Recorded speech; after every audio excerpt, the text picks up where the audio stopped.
Eli Harper wiped the grease from his hands and looked at the mining drones lined up on the dusty plain. The red sun was dipping low behind the jagged mountains of Cavora 9, and the cold wind carried the scent of iron and dust. It had been a long day of repairs, but Eli liked it. Machines didn't complain. Machines didn't argue. Machines only worked when you fixed them right. Suddenly, a bright light streaked across the sky, too fast and too close to be a meteor. Eli squinted. The object plummeted toward the valley, trailing smoke and sparks. With a loud roar, it crashed into the rocky ground, sending up a cloud of dust and shards of metal. Eli's heart leapt. He had seen ships crash before, but never this close. Something about the way it fell made him feel unease in his bones. Without thinking, he jumped onto his all-terrain rover and raced toward the wreckage. As he approached, he saw twisted metal, smoke, and fire, and then movement. A small figure staggered from the flames. Eli slowed the rover and carefully stepped out. His eyes widened in shock. The figure was like nothing he had ever seen. It had long, delicate limbs, translucent skin that glimmered in the dying sunlight, and large, luminescent eyes filled with fear and pain. Clutched to its chest was a tiny alien baby, no bigger than a human toddler, trembling and whimpering. The mother's breaths were shallow and smoke curled from the edges of her damaged suit. Eli froze for a moment. He had worked with humans, robots, and even a few earth animals in his life, but this was different. And then he saw it. The mother's eyes were pleading. She extended her arm toward him, holding the baby closer. Eli's instincts kicked in. "Take him, please," the mother rasped in a strange, melodic language. Eli didn't understand her words, but he understood the urgency and fear. Without hesitation, he stepped forward and gently lifted the baby from her arms. The baby clutched his finger, surprisingly strong for its size. Eli felt a shock of warmth and responsibility. He looked back at the mother, who tried to reach for him again. Tears, or something like tears, ran down her luminous face. She opened her mouth as if to speak, but only a soft, broken sound came out. Then, with a trembling hand, she placed a small glowing device into Eli's palm. Eli looked at it closely. It hummed softly and displayed shifting symbols he couldn't understand. Somehow he sensed it was important. The mother gave a weak nod, her strength fading fast, and whispered, "Protect, my child." Before collapsing, Eli's heart pounded. He had no idea what he was holding, no idea how to take care of this alien life, but he couldn't leave them behind. The baby whimpered, and Eli hugged it closer. He could feel the tiny heartbeat, fast and fragile. "Don't worry, little one. I've got you," he murmured, trying to sound braver than he felt. The wind blew harder, scattering the ashes of the crashed ship across the rocks. Eli knew the colony would never forgive him if he left the baby here. But neither could he take the baby back to the settlement without knowing how to protect it. He decided he needed shelter, and fast.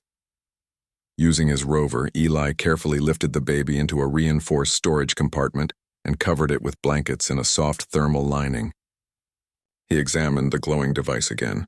A flicker of light pulsed, and symbols started to form words in a language he could begin to read. "Translator?" he muttered. Eli wasn't sure, but it looked like it might help him understand the baby. The valley was silent again, except for the faint crackle of burning metal and the baby's soft cries.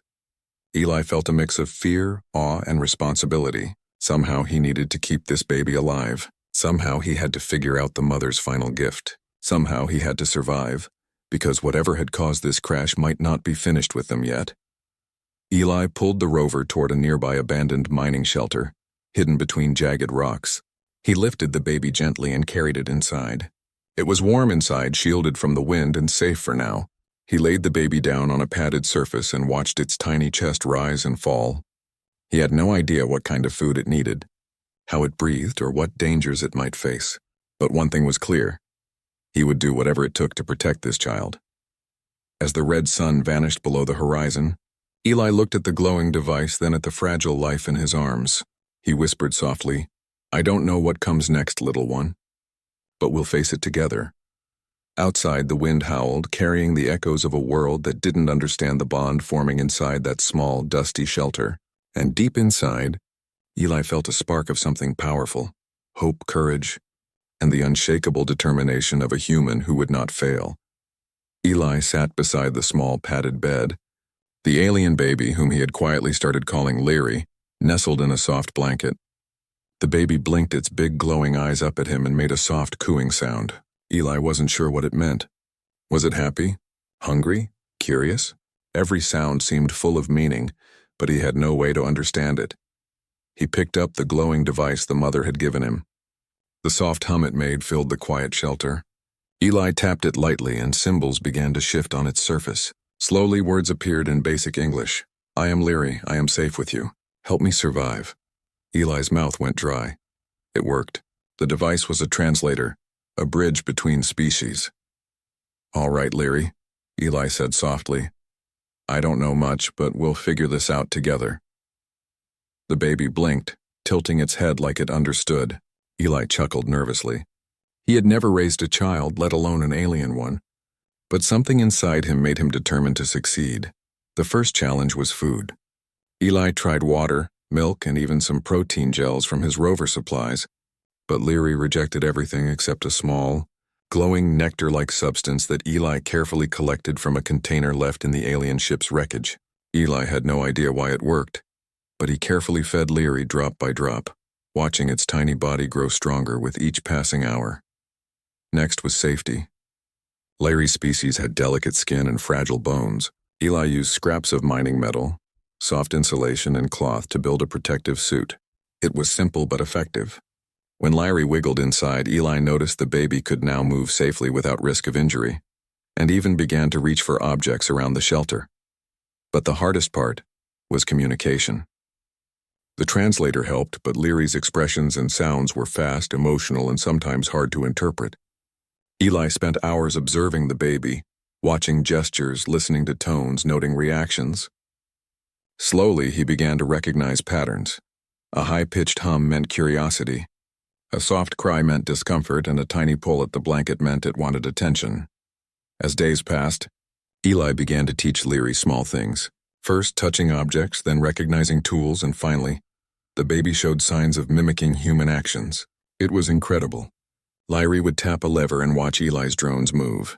Then it would try to push a small drone wheel itself, its translucent fingers surprisingly precise. Eli felt a rush of pride. You're learning fast, Leary, he said. Faster than I expected. The baby blinked and made a soft melodic laugh-like sound, almost like it was agreeing. Eli smiled. He realized that Leary's intelligence was extraordinary, far beyond anything he had imagined. But the baby was still vulnerable, still entirely dependent on him. Word of Eli's unusual new companion spread quickly in the small mining colony. Some people were curious, others skeptical, and a few were downright afraid. Eli, are you sure it's safe? One worker asked. We don't know what it could do. Eli shook his head. It's just a baby, just like any child. We protect it, like we would any life. The colony's attitude slowly began to change as they saw Leary respond to Eli, smiling in its own alien way, and even mimicking some human gestures. People started leaving small gifts, soft cloths, food samples, and toys adapted for alien use. Trust and fascination grew, and Eli realized that his bond with Leary wasn't just about survival, it was changing how humans viewed the universe. One evening, Eli was repairing a mining drone when he noticed Leary watching intently.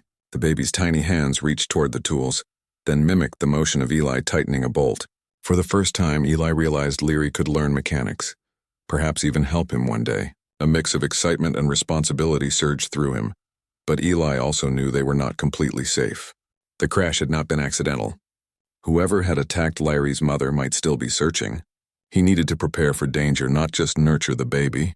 Yet as he looked down at Leary sleeping peacefully in the protective suit, Eli felt hope and determination stronger than fear. For now, they were together. Human and alien, teacher and student, protector and child. And Eli knew that no matter what came next, he would face it with courage and ingenuity, the very best of humanity. Outside the shelter, the winds of Kavora 9 howled, scattering dust across the rocks. Inside, a small light glowed over the sleeping baby, and a human mechanic sat beside it, ready to take on a universe of challenges for the sake of an innocent life. The days passed quietly, but Eli could never shake the feeling that something was coming. The crash site had been cleared, the wreckage buried under rock and dust. But the memory of Leary's mother's pleading eyes stayed with him every night. One morning, Eli was outside repairing a drone when a sharp beeping sound came from his scanner. He froze.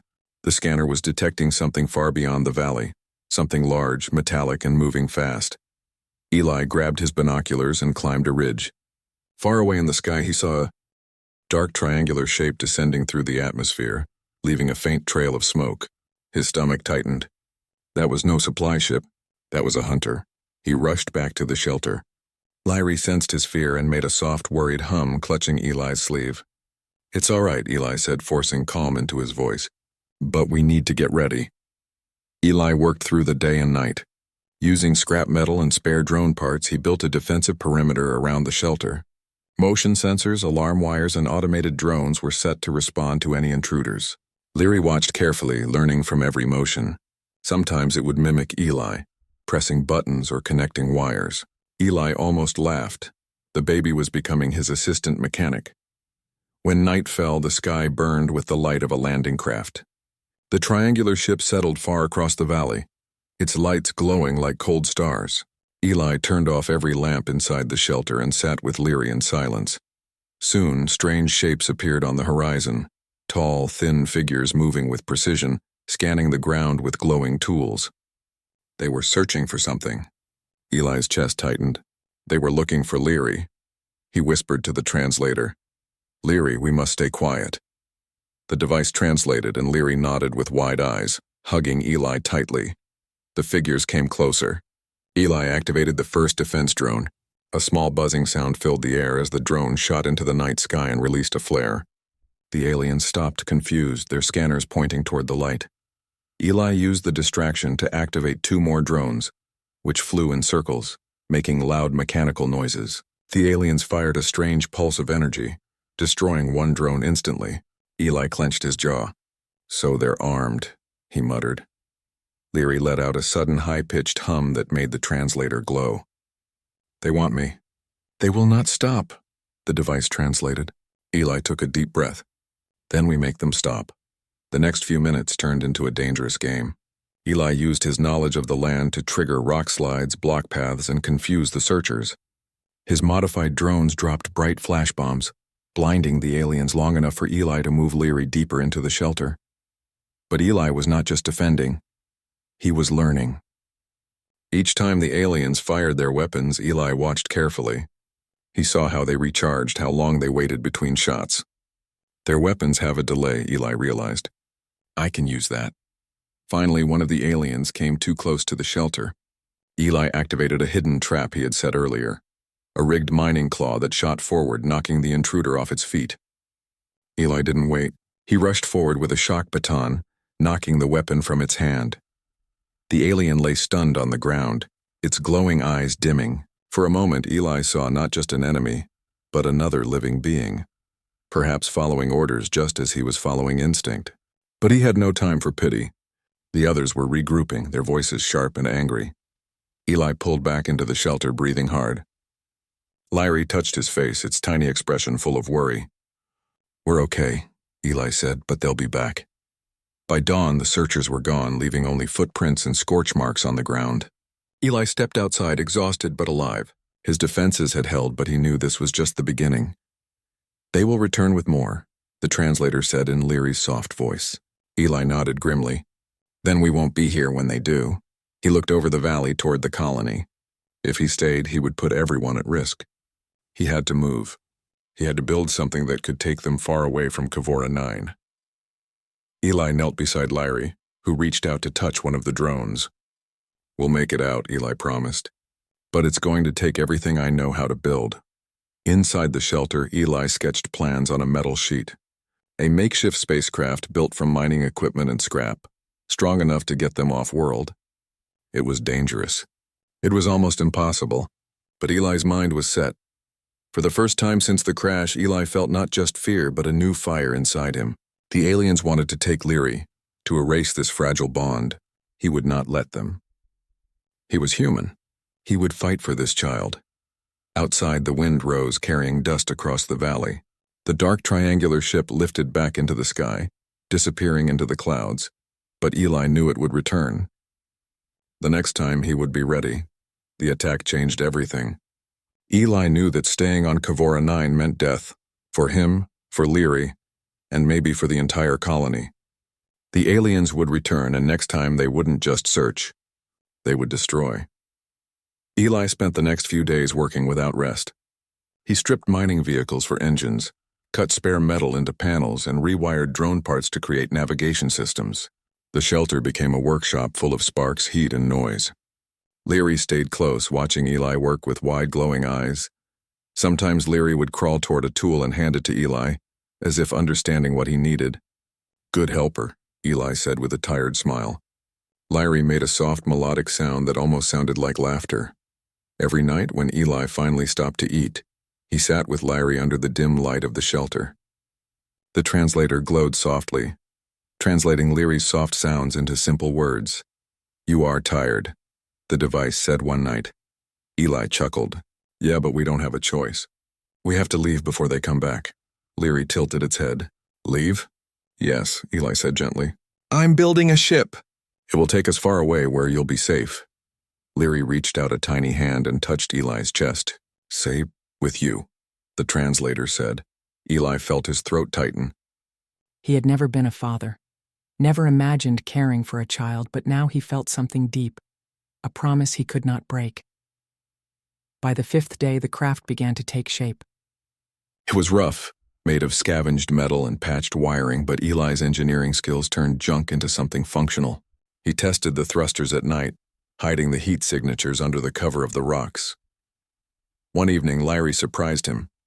The baby reached toward the navigation console and touched it. The system flickered, then stabilized, showing a clear star map. Eli stared in disbelief. "You fixed the alignment," he whispered. Leary blinked, making a happy hum.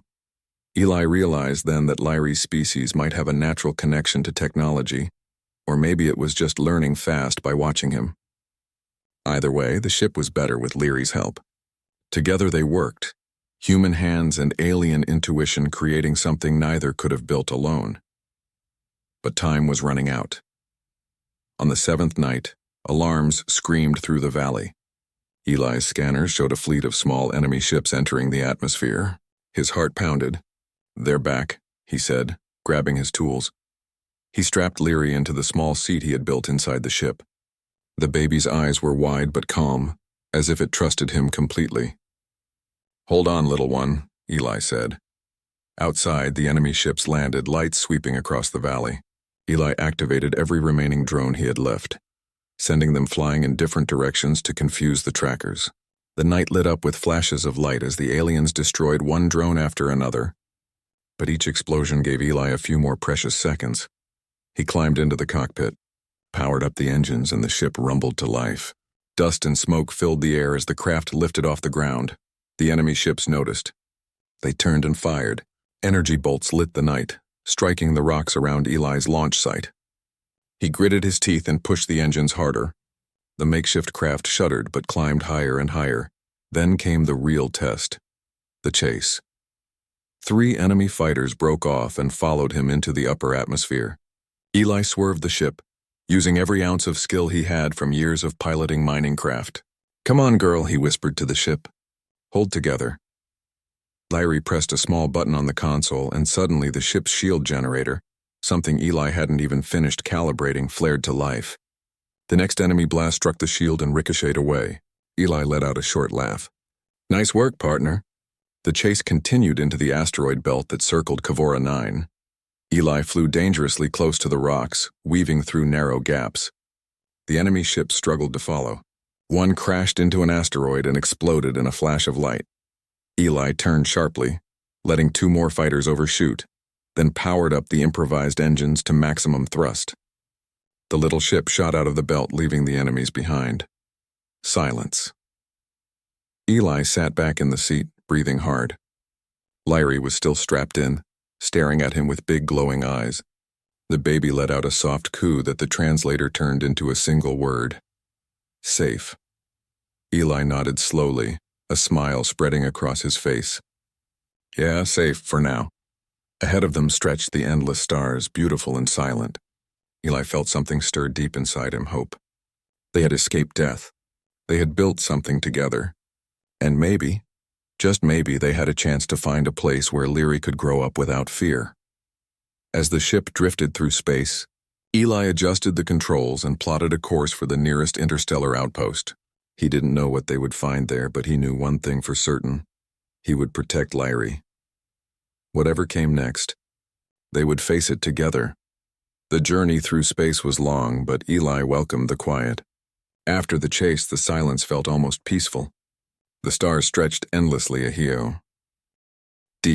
And for the first time since the crash, Eli allowed himself to breathe without fear. Leary spent the days exploring the small ship, touching every panel and humming softly. Sometimes the hums made the lights flicker or the sensors stabilize. Eli began to suspect that Leary's species wasn't just intelligent, but also naturally connected to technology. "You really are something special," Eli said one night, while making repairs to the ship's power relay. Leary tilted its head, glowing eyes watching him closely. The translator lit up. "We are special, together." Those words stayed with Eli. Together. It was no longer just about survival. It was about building a future where Leary could live without running, without hiding. After several days of travel, Eli finally saw it, the interstellar trade outpost Gamma 7, a massive station floating near a bright white star. Ships from a dozen species docked and departed in orderly patterns. Eli's heart pounded as he guided the ship closer. "Docking clearance approved," came the calm voice of the outpost's controller. Eli exhaled in relief. When the ship landed, curious faces gathered around. Humans, traders, and even a few alien diplomats stared as Eli emerged with Leary in his arms. The baby blinked at the bright lights of the docking bay, holding on to Eli's jacket. The station commander, a tall woman with a scar across her cheek, stepped forward. "You've brought a child?" she asked, puzzled. Eli nodded. "His name is Leary. He's the last survivor of his kind, at least that I know of. His mother gave him to me before she died." The commander's expression softened. "And you protected him all this time?" "I did more than protect him," Eli said firmly. "We built a ship together. We escaped a hunt. He's alive because of what we did and because of what we are. Human." Word spread quickly through the outpost. People came to see the strange, glowing child who held the hand of a human mechanic like they belonged together. Some were skeptical, but most were amazed. Scientists asked to study Leary's biology and technology. Diplomats wanted to know if this meant a new contact with Leary's species. Eli agreed to let them study Leary's translator device, but he stayed close. "He's not a specimen," Eli reminded them. "He's a child. Treat him with respect." Leary seemed to thrive in the outpost. The baby learned faster than ever, copying new words, understanding symbols, even helping Eli repair a damaged oxygen pump in the station's maintenance bay. Other workers stared in awe as Eli and Leary worked side by side, a perfect team of man and alien child. One evening, Eli was invited to speak at a small council meeting. Representatives from several species were there. Eli stood before them, Leary sitting quietly beside him. "I'm just a mechanic," Eli began, "but I've learned something important. This child isn't a threat. He isn't an enemy. He's proof that we can do better, proof that we can protect life even when it's not our own." The room was silent. Then one of the alien delegates spoke softly. "Perhaps this is the beginning of something greater. Cooperation. Trust." The humans in the room nodded. The commander smiled faintly. "You may have just changed how we see our place in the galaxy, Eli Harper." Later that night, Eli returned to the small quarters the station had given him. Leary sat on the floor, playing with a small tool. Eli watched, smiling. "We did it, kid," Eli said softly. "We made it." Leary looked up, eyes glowing warmly. The translator hummed and spoke. "We build future." Eli laughed quietly. "Yeah, a future." He sat down beside Leary and pulled out a set of schematics. "You know," he said thoughtfully, "this ship of ours needs upgrades. Stronger shields, faster engines. Maybe a better life support system. You and I could make it work." Leary tilted its head, made a happy sound, and touched the schematics with tiny glowing fingers. The lines shifted, adjusting automatically as if the baby already knew what improvements to make. Eli stared for a moment, then grinned. "All right, partner. Let's get to work." The station lights outside glowed like distant stars, and the hum of ships coming and going filled the air. Somewhere out there, enemies might still be searching, but Eli no longer felt fear. He felt purpose. He was not just a mechanic anymore. He was a protector, a builder, and maybe even a father. And together, he and Lyrie would create something greater than either of them alone. A symbol of what humanity could be when it chose compassion over fear. As Eli tightened the first bolt on their next project, Lyrie let out a soft melodic hum, a sound that felt almost like hope. And for the first time since the crash, Eli smiled without worry, knowing the galaxy had just changed, because a dying alien mother had trusted a human with her child.